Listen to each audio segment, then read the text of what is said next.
अपने बाप के न्याय के लिए गुहार लगा रहा है, लेकिन कुशीनगर की पुलिस, कुशीनगर की शासन व्यवस्था उस बेटे को, उस पत्रकार को न्याय तक नहीं दिला पाती है। बेटा चाकरा के ऊपर चाकू से वार किया गया था, गोलियों से फायरिंग की जाती है। पत्रकार लोगों के लिए आवाज बनता है, उस पत्रकार के लिए आज कोई न्याय बनने के लिए नहीं आ रहा है। नमस्कार, मैं हूं मदन राज और आप देख रहे हैं राज तक न्यूज। अभी जो आप वीडियो देख रहे थे, ये आकाश मिश्रा हैं। बता दें कि ये कुशीनगर का रहने वाले हैं और सबसे बड़ी बात है कि आकाश मिश्रा एक यूट्यूब चैनल चलाते हैं। और आपको बता दें कि कुशीनगर में घटना हुई थी, यादव परिवार के घर वालों को पीटा मारा गया था। आकाश मिश्रा के कहने के हिसाब से बता रहा हूँ आपसे, तो 2 दिन 3 दिन तक कोई भी रिपोर्ट दर्ज नहीं हुई यादव परिवार का। उसके बाद आकाश मिश्रा को खबर मिली, फिर वो रिपोर्टिंग करने चले गए। उसके बाद ये हुआ कि ये यादव परिवार के छोड़ के इनके ऊपर ही लोग हमला करने लगे, क्योंकि ये रिपोर्टिंग करके सच्ची खबर दिखाए।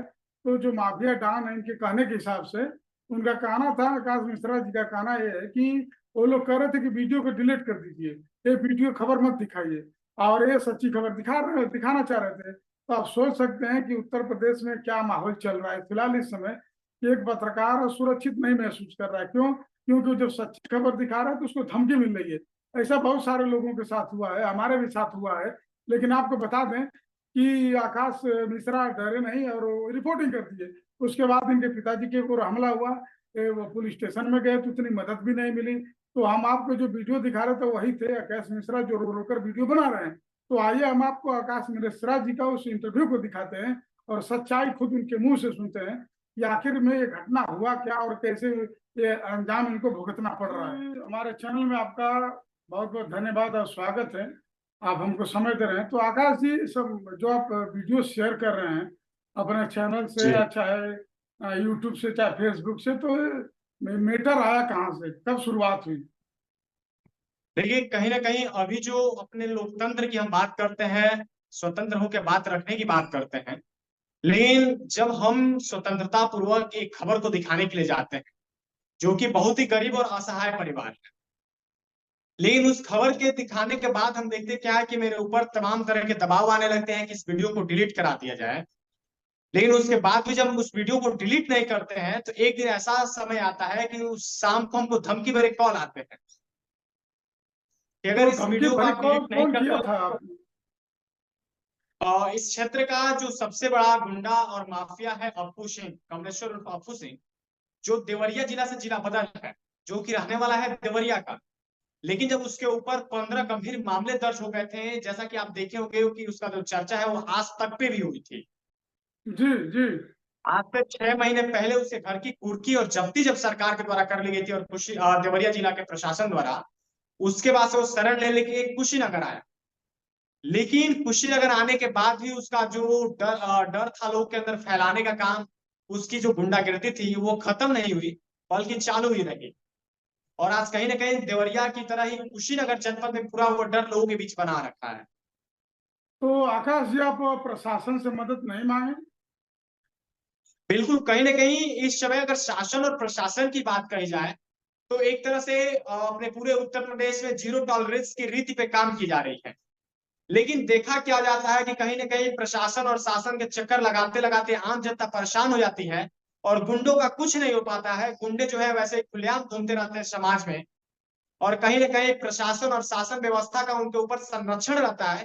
तभी तो महोदय सोचिए कि जिसके ऊपर 15 गंभीर मामले दर्ज हैं, जिसके ऊपर गैंगस्टर लदा हुआ है, जिसकी संपूर्ण संपत्ति सरकार द्वारा कुर्क कर दी गई है, वो प्रशासन और थानों में जाके खुलेआम बैठता है, प्रशासन के साथ घूमता है। लेकिन उसके बाद भी ना शासन उसका कुछ कर पाता है ना प्रशासन कुछ कर पाता है। तो आकाश जी, हमारा कहने का मतलब है कि आप जिसकी मदद के लिए सामने से गए, आप रिपोर्टिंग करने गए, तो जी आप इस समय क्या उन लोगों को न्याय मिल रहा है? प्रशासन उनकी बात सुन रहा है? बिल्कुल। जब मैं वहां पे गया कवर करने के लिए उस ग्राउंड लेवल पे, तो लगभग घटना के 2 दिन हो गए थे।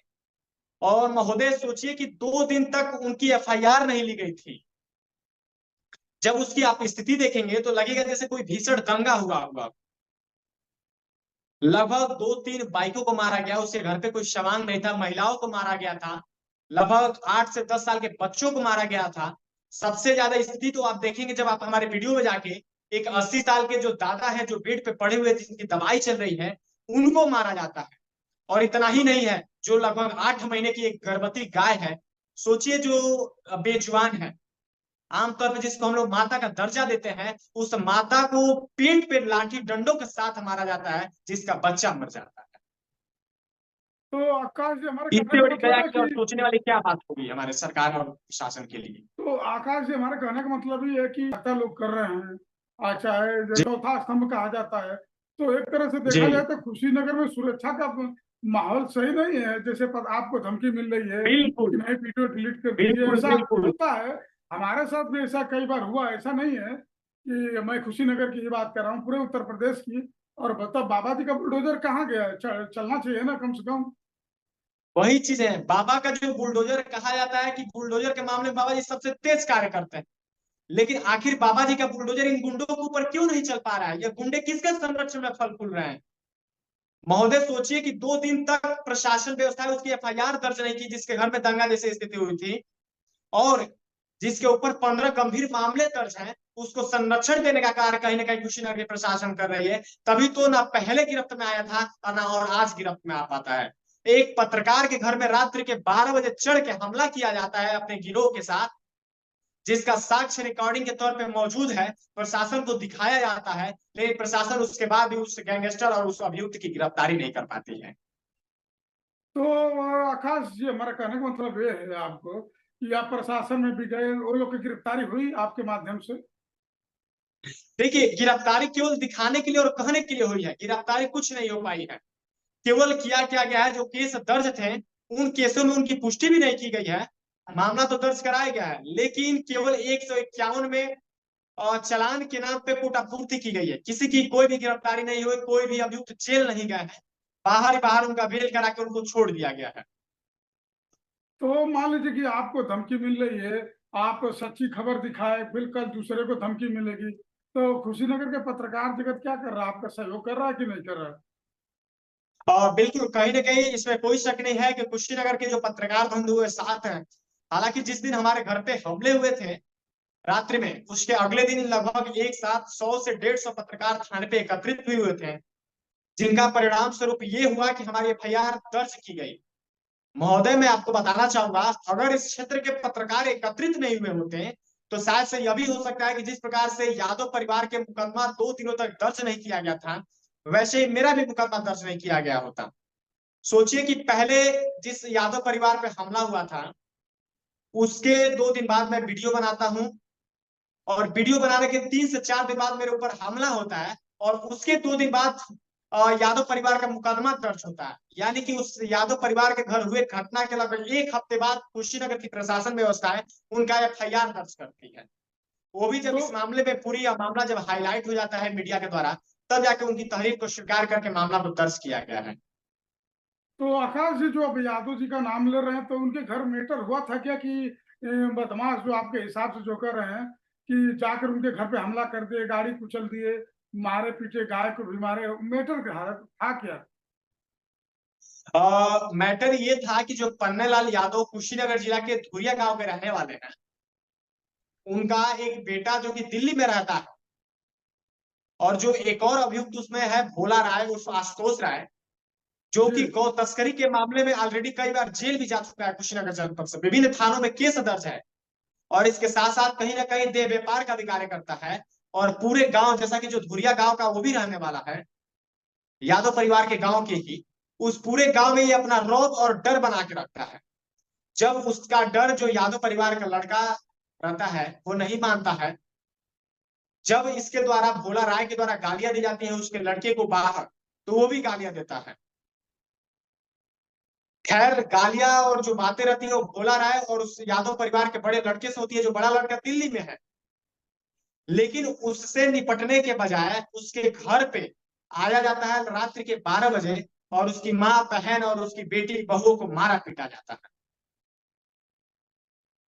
ये भी हो सकता तो था कि अगर वो आरोपी या जो लड़का है अगर वो गाली दे दिया तो उसके आने का इंतजार किया जाता, या फिर उसके तो घर में आका जाकर शिकायत की जाती, या फिर प्रशासन से शिकायत की जाती। लेकिन कहीं ना कहीं उन अभियुक्तों के अंदर थोड़ा भी प्रशासन का डर नहीं है, कि वो उनके घर में रात्रि में 12 बजे अपने पूरा गिरोह लगभग 20 से 25 लोगों का समूह लेके जाते हैं और मारपीट करते हैं। तो आकाश जी, मान लीजिए कि जो घटना हुई थी उसके कुछ दिन बाद आप गए, तो क्या उससे पहले कोई पत्रकार वहां नहीं पहुंचा घटनास्थल पर? बिल्कुल, कोई पत्रकार उसके डर से उस घटना को दिखाने के लिए तैयार नहीं हो रहा था।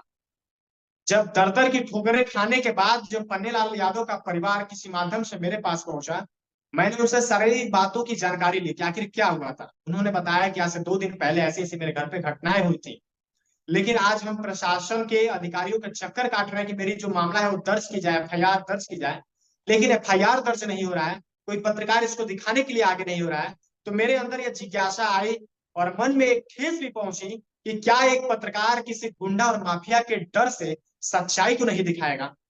फिर मैंने अपने अंदर एक हिम्मत भरी और उस खबर को दिखाने के लिए गया। हालांकि जब मैं खबर दिखा के और आया, तभी से मेरे ऊपर तमाम फोन कॉल्स आने लगे, जिसके सारे रिकॉर्ड मेरे फोन में अभी भी उपलब्ध है। और जो गालियों भरी धमकी आ रहे थे, जिसको मैंने सोशल मीडिया पे वायरल कर दिया, जो आप लोग भी सुने होंगे, उस वायरल के बाद मेरे घर पे ही हमला हो गया। सोचिए इससे बड़ी बात क्या होगी। तो हमारा एक कहने का पत्रकार मतलब के कि अभी पिता के ऊपर चाकुओं से वार किया जाता है, गोलियों से फायरिंग की जाती है, पत्थर बरसाए जाते हैं, लाठी डंडे से मारा जाता है, बस लेकिन उसके इसलिए बाद भी कि आप प्रशासन जा व्यवस्था कुछ नहीं कर पाती। बस इसलिए कि आप जाकर रिपोर्टिंग और सच्ची खबर दिखा लिए, इसके लिए उनको नागवर लग गया।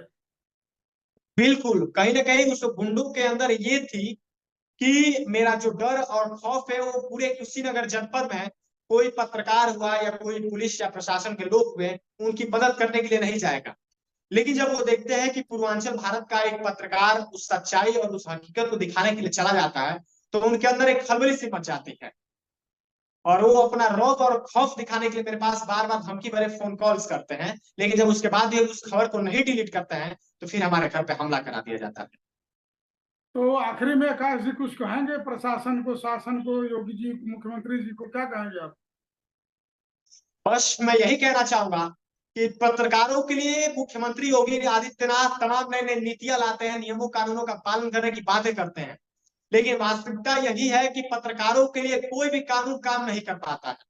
पत्रकारों की सुरक्षा आप देखिए, कौन पत्रकार सुरक्षित है? जब सच्चाई और गुंडों के खिलाफ खबर दिखा देता है, तो उसको धमकी भरे फोन आने लगते हैं, उसके घर पे हमले हो जाते हैं। तो योगी आदित्यनाथ पत्रकारों के लिए भी कोई ऐसा कानून लाए जिससे पत्रकार अपने आप को स्वतंत्र महसूस करे, वो डरा हुआ न रहे और उसको सच्चाई और हकीकत दिखाने के लिए एक बार भी ना सोचना पड़े कि मेरा परिवार कहीं ऐसा तो नहीं है कि असुरक्षित हो जाएगा, मेरे परिवार पे हमला हो जाएगा। अगर योगी आदित्यनाथ का बुलडोजर गुंडों के प्रति चलता है, तो इस कमलेश्वर प्रताप के भी ऊपर चलना चाहिए। चलिए ठीक है आकाश जी, उम्मीद करते हैं कि आपकी बात आगे तक जाए और आपको सुरक्षा मिले, और कम से कम दूसरे पत्रकार के साथ ऐसा ना हो कि जो अच्छी खबर हो, चाहे सच्ची खबर हो, दिखाने के लिए उसको अलग से परिणाम भुगतना पड़े। तो हमारे चैनल पर आप समय दें, इसके लिए बहुत बहुत धन्यवाद आकाश जी। बहुत बहुत धन्यवाद आपका भी कि आपने एक पत्रकार के जो सहयोग में आगे आया और एक जो पूरे कुशीनगर जनपद में स्टैंड विद आकाश मिश्रा की मुहिम चल रही थी, उसमें आपने योगदान दिया, ताकि हम गुंडों को उचित कार्रवाई करके जो माफिया और जो गुंडे हैं उनको इस कुशीनगर जनपद से भी भगा सके।